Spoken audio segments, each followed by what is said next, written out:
नंतर ते चार्ट देणार एकदम 15 दिवसाचं सगळं.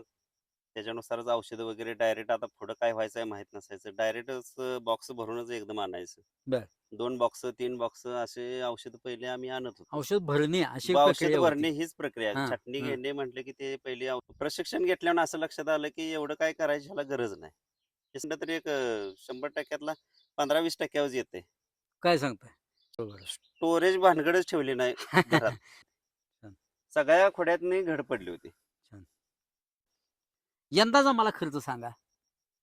आता उन्हाळ्यात हां, छाटणीला उन्हाळ्यात छाटणीचा खर्च. आपली बाग किती आहे? 1 एकर बाग आहे आपली 1 आता. एकर आहे. हं. 4 स्प्रे आतापर्यंत दिले मॅजिक 4 स्प्रे. मॅजिक स्प्रे दिलेत. वातावरण गार झालं की आपलं बटलर वगैरे एक सोडून द्यायचं मिलीबगसाठी हं, आणि एखादी फवारणी वरनं घ्यायची. 2 घ्यायचे. म्हणजे एवढं काही अडचण येत नाही. नाही हे 3 लाखापर्यंत जे खर्च मी करत होतो, हं. त्यावेळेस गेल्या वर्षी तर मी 1.5 लाखाच्या आतच संपवलंय असं.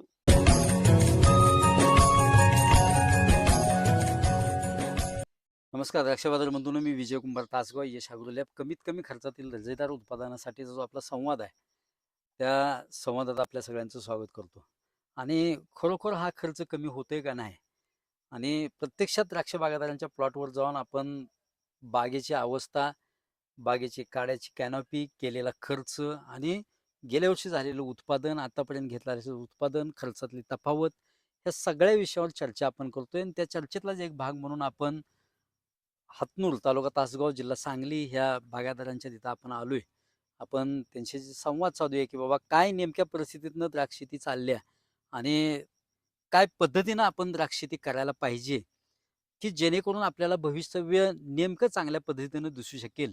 एक शेतकरी म्हणून ज्यावेळी आपण जगत असतो, त्यावेळी ह्या गोष्टींच्यावर प्रॉपर लक्ष असणं गरजेचं आहे, की आपली जीवन जगण्याची पद्धत आणि लाईफस्टाईल अत्यंत चांगली पाहिजे. ज्या पद्धतीनं प्रोफेशन्स आहेत, डॉक्टरांचे असतील, इंजिनिअर लोकांचे असतील, शिक्षकांचे असतील, क्लार्क लोकांचे असतील, बँक मॅनेजरचे असतील, गव्हर्नमेंट ऑफिसरचे असतील, त्याच पद्धतीचं किंवा त्यांच्याहून उच्च लेव्हलचं प्रोफेशन इथून पुढच्या काळात आपल्याला बागायतदारांचं तयार करायचं आहे. कारण द्राक्ष शेतकरी हा एक उच्च लेव्हलला असलेला शेतकरी आहे. ह्यासाठी त्या बागायतदाराचं प्रोफेशन अगदी हाय लेव्हलला, कारण जुन्या काळात एक म्हण आहे, की सगळ्यात उच्च शेती, 2 नंबरला व्यापार आणि ती कनिष्ठ नोकरी असं म्हटलं जात होतं. परंतु आज काळ बदलल्यासारखं वाटतंय, की कनिष्ठ नोकरी निश्चित उत्पादनाची हमी असल्यामुळं आपल्याला तसं वाटतं.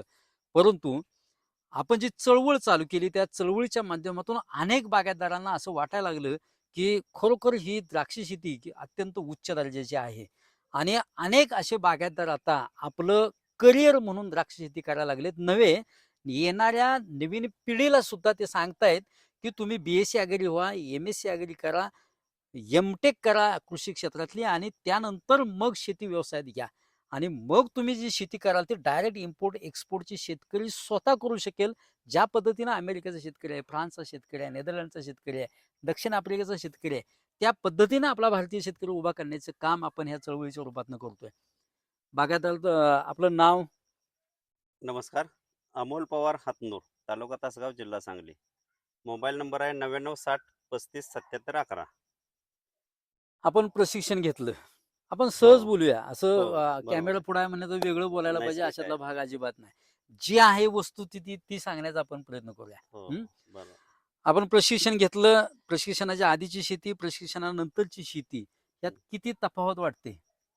की बाबा आपल्याला सल्लागार असतात किंवा आपल्याला दुकानात जाऊन सल्ला मिळतो, गावातल्या पारावर जाऊन सल्ला मिळतो. सहज मळ्याकडं शेताकडे येता-येता सल्ला देतो. हे औषध कशाला मारतोय, ते औषध मारायला पाहिजे होतं, असं सांगणाऱ्यांची संख्या असते. आणि ते काय सर्वसामान्य आहे. काय फरक वाटतोय प्रशिक्षण घेऊन? सुरुवातीला कसं व्हायचं, कन्सल्टंट आम्ही 1 वर्ष नेमला होता. हं. त्यानंतर ते चार्ट देणार एकदम 15 दिवसाचं सगळं. त्याच्यानुसारच औषधं वगैरे डायरेक्ट आता पुढं काय व्हायचं आहे माहीत नसायचं. डायरेक्टच बॉक्स भरूनच एकदम आणायचं. बरं. 2 बॉक्स, 3 बॉक्स असे औषधं पहिले आम्ही आणत होतो. औषध भरणे अशी एक औषध प्रक्रिया भरणे होती. हीच प्रक्रिया. हां, छाटणी हां, घेणे म्हटलं की ते पहिली औषधच आणायची जाऊन पहिला. हां.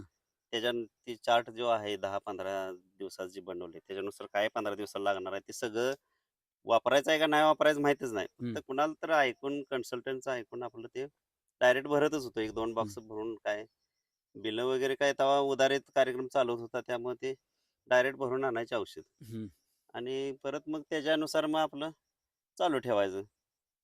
काय त्याला गरजेचं आहे, काय नाही, सगळं जेल ते तेवढं-तेवढं सगळं फवारत बसायचं. हं. प्रशिक्षण घेतल्यावर असं लक्षात आलं की एवढं काय करायची ह्याला गरज नाही. हे सगळा नॅचरलच विषय आहे. काय त्याला काय म्हणजे बरोबर आहे. हे शब्द वेगळं काय अत्यंत महत्वाचा आहे. हां. काहीच विषय नाही. हं. नॅचरल ह्याला फक्त अन्न, पाणी बाकीच्या गोष्टी फक्त मॅनेजमेंट टायमाला झालं की होतंय. बरोबर. असं लक्षात आलं. त्याच्यानुसार परत मग खर्च त्याच्यावर नाही म्हणलं तरी एक 100% 15-20% येते. काय सांगताय? 100% म्हणजे तेवढ्याच येते. हे पूर्वी अत्यंत महत्वाचं वाक्य आहे. 15-20% येते सगळं. अनुभवांती आहे, की ही पहिले द्राक्षाच्या बॉक्स भरून आणत होते आणि ह्यांचं म्हणणं आहे, की 10% ते 15% फक्त त्या तुलनेत खर्च करावा लागतो. इतका खर्च वाचू शकतो. एक्सपायर डेटची औषधं सुद्धा आमच्याकडे शेतकऱ्याकडे शिल्लक असायची पूर्वीच्या काळात. म्हणजे बरं. हां, 2-4 वर्षापूर्वी. एक्सपायर हां, झालेली सुद्धा आता वापरू का नको असंच कुणाला तरी विचारायचं काय हां, होईल काय बागेला. हां. एक्सपायर झालेली सुद्धा असायची. म्हणजे आणून तर अशीच पडलेली असायची. पडलेले असायचे. परत वापरताना आणि कुणाला तर फोनाफोनी करायची, एक्सपायर चालतंय का? वापरू का? उमर मारू का? काय होईल का? असं. तर आताचे असं झालं की प्रशिक्षण घेतल्यावर लक्षात आलं की ही काही गरजच नाही. मला आता उद्या काय लागणार आहे किंवा आज काय लागणार असलं तर मी 5 मिनिटात तेवढंच औषध लागणार आहे तेवढंच घेऊन येतो आणि स्प्रे करतो. बरोबर आहे. स्टोरेज भानगडच ठेवली नाही घरात. अत्यंत महत्वाचं. स्टोरेज ही भानगड ठेवलं नाही. जेवढं लागायचं तेवढं आणायचं आणि तेवढंच फवारायचं. हं. आणि मॅजिक स्प्रेला फक्त तेवढं आपलं मोरचूद 1-2 किलो, M45 1-2 किलो आणि ब्लू कॉपर 1 किलोभर आणून ठेवला की काय केव्हा काय लागलंय अडचण कुठं काय वाटायला लागली तर एखादा स्प्रे मारून द्यायचा संपला विषय. पहिलं जे जसं टेन्शन यायचं, "आयला आज काय होतंय?" झोप लागायची नाही. हां, हां. सकाळ उजाडली की ते परत लक्षात यायचं की असं टेन्शनच यायचं बागेकडे बघितलं की. "आयला ह्यो स्प्रे आहे, परत हे कन्सल्टंटनी ही 4-5 औषध दिली, त्यातली एक नाही नाही घातलं तर काय होईल?" या सगळ्या गोष्टी जरा अडचणीचाच वाटायचा सगळा विषय. बरोबर आहे. म्हणजे हां. भीती वाटायची असं. भीती बागाचं म्हटलं की वाटायची. औषध काढली की भीतीच वाटायची. हं, मग आता तसं काही राहिलंच नाही. सरळ हं. आता ट्रेनिंग घेतलं आपल्याला कळालंय, बाबा ह्या गोष्टी आहेत त्या. पानाची काय फिजिओलॉजी सुद्धा कळाली, पाण्याची झाडाची फिलॉसॉफी फिजिओलॉजी ह्या समजली. गोष्टी केल्या काही सुद्धा लागत नाही. आता मॅजिक स्प्रे वगैरे काय हीच नाही. मुरसूद वापरतात का नाही हे माहीतच नव्हतं हां, सुरुवातीला. हां, हां, हां, काय हां, नाही बारके 4-5 पानं असले की तेव्हापासून जातंय ते. काय हां. अडचण नाही. आता एकदम खोड्यातनं कमी घड पडली होती. खोड्यातनं भरपूर घड पडली होती. छान, सगळ्या खोड्यातनी घड पडली होती. छान.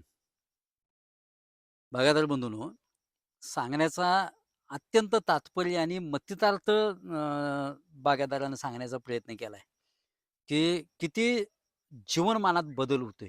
ह्यो जो पैसा वाचला ना, तो पैसा आपल्याला दुसरीकडे वळवता आला. दुसऱ्या प्रपंचाच्या कामाला तो पैसा गेला. अन्यथा मल्टिनॅशनल कंपन्या जगवणे हा एकच उद्देश फक्त आपण साध्य साधत होतो इथं. कुठल्याही परिस्थितीत दुसरं एक वाक्य त्यानं सांगितलं, की जी भीती होती, रात्रीची झोप न लागणे, सकाळी उठल्यानंतर हे औषध मारायचं राहिले, ह्यानं काय होईल का? त्यानं काय होईल का?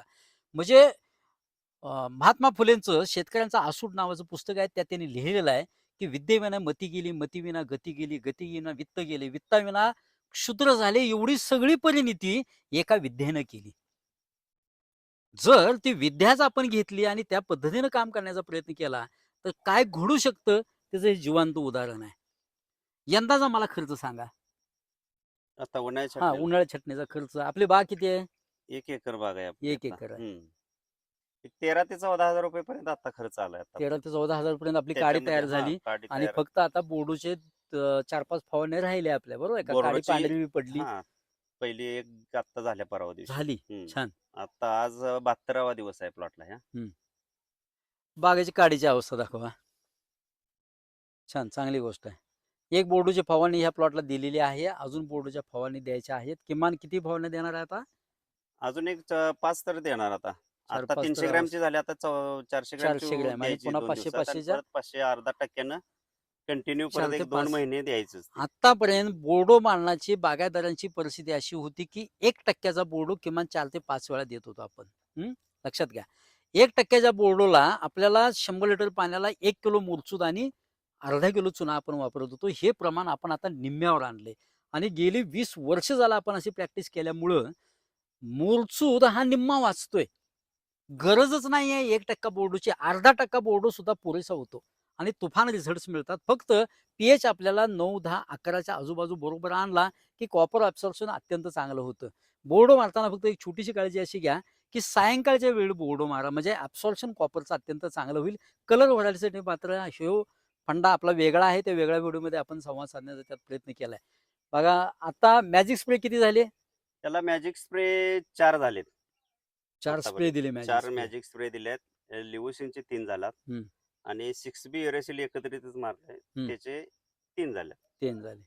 05234 किती दिले? 05234 आपले प्रत्येक स्प्रे मध्ये 05234 वापरतच होतो. हं, त्याच्यात 7 स्प्रे गेले 05234 हं. आणि 48-47 ग्रेड एक 2 किलो आणली होती. बरं.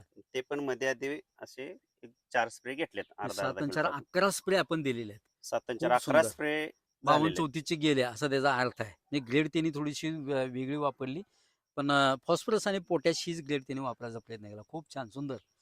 म्हणजे 52-34 जवळ-जवळ 11 आपण म्हणतो 10 पण यांनी जवळ-जवळ 11, 10-15 स्प्रे दिले तरी सुद्धा चालतात. अ, काय मत आहे तुमचं? बागायतदारांना काय सल्ला देऊ शकाल? तुम्ही आता केलेल्या बागायतदारांनी आता कामानुसार तुम्ही बी अजून तरुण आहात. मी आता सांगितलं की आपला बागायतदार असा भारताच्या लेव्हलला नव्हे जगाच्या लेव्हलला अत्यंत स्ट्रॉंगपणानं उभा राहायला पाहिजे. त्या पद्धतीनं आपण कामही करतोय. माल विक्रीच्या बाबतीत असेल, माल प्रोडक्शन करण्याच्या बाबतीत असेल, माल प्रोडक्शनमध्येच आपली बऱ्यापैकी ताकद जाते. तर माल विक्रीसाठी सुद्धा आपण ताकद चांगली लावायला पाहिजे. त्याबद्दल काय सांगाल? परत ट्रेनिंग ऑक्टोबर छाटणीचं ट्रेनिंग घेतलं होतं. ट्रेनिंगमध्ये बऱ्याच गोष्टी शिकायला मिळाल्या. त्यामुळे ते ऑटोमॅटिक सगळ्या बाकीच्या जे गोष्टी आहेत त्या महागडी औषधं आणून मारणे, करणे काही सुद्धा नाही.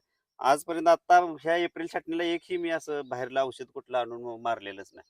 बरेच जणांनी स्कोर मारले, कुठं काय, काय रोगर मारले, हे जे अ, बरेच काय, काय म्हणतात म्हणजे आंतरप्रवाही औषधांचे. आंतरप्रवाही औषधं, कीटकनाशक सुद्धा महागडी आता बाकीचे बागायतदार चर्चा करताना सांगतात. हं. मी हे मारले, ते मारले, रिवर्स मारले, कुणी काय हे बरं. मारले. असे पण काय काय मारलेत आता चांगले हे करण्यासाठी. कारण हं. माल येणं ती उत्पादनात घट त्यामुळं काळजी घ्यायला लागली. भीतीपोटी. हं. तर आपण ते तसलं काय केलंच नाही. आम्ही शिल्लक पण नाही आणि काही नाहीच विशेष ठेवला नाही. हं, हं, हं. फक्त मॅजिक स्प्रे 4 स्प्रे, लिओसिनचे 3, 6B 52-34. युरेसिलचे 3 विषय संपला आणि प्रत्येक ह्याच्यातनी 052-34 आता टाकलेलंच आहे. यंदाचा पर अॅन्युअल इयरचा खर्च किती जाईल असं वाटतंय? किंवा गेल्या वर्षी किती गेला? की त्यात शेणखत आलं, गावखत आलं, बेसल डोस आला, त्यानंतर पुन्हा बेसल डोस ही संकल्पना नाहीये, पण माती परीक्षण करून आपण ते घालतोय.